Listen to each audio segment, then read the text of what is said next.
Bonjour à tous. Il y a quelque temps, j'ai acheté un livre, Votre temps est infini, de Fabien Olicard. Notre temps fini est infini, dit-il. En fait, c'est un ouvrage sur la gestion du temps. Comment bien utiliser notre temps, comment structurer nos priorités. Eh bien, cet homme qui a écrit donc il y a quelques années, en fait, ce n'est pas une nouveauté parce que de tout temps, si vous me permettez l'expression, on a voulu essayer de comprendre comment gérer le temps. Et Jésus en parle. Dans l'Évangile selon Matthieu, au chapitre 6, et au verset 33 et 34, Jésus nous dit « Cherchez premièrement le royaume de Dieu et sa justice, et tout cela vous sera donné par-dessus. Ne vous inquiétez donc pas du lendemain, car le lendemain s'inquiétera de lui-même. À chaque jour suffit sa peine. » Alors, quelles sont ces choses qui ne servent à rien d'être recherchées? Remplir son temps, l'utiliser le mieux possible.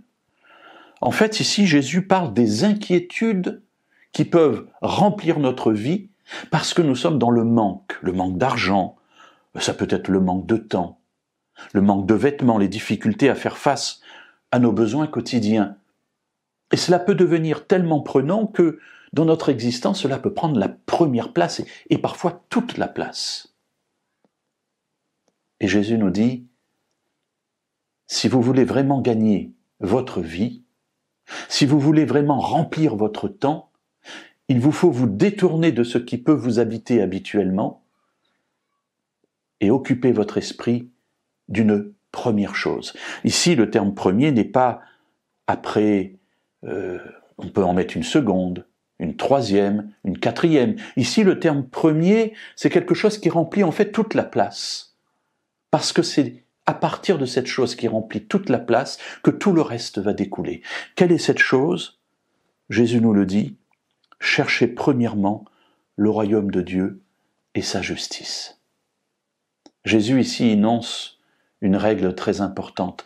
Bien sûr, on peut apprendre à gérer notre temps et c'est important. Mais ce qu'il y a de plus important, c'est de gérer nos priorités. Et Jésus place la réalisation de la volonté de Dieu dans notre monde, au travers de notre vie, comme étant la seule et la première et la seule priorité. Tout le reste en découle, parce que notre Père Céleste sait ce dont nous avons besoin. Alors recentrons-nous, dirigeons nos regards vers ce qui est essentiel, et allons de l'avant. À chaque jour suffit sa peine.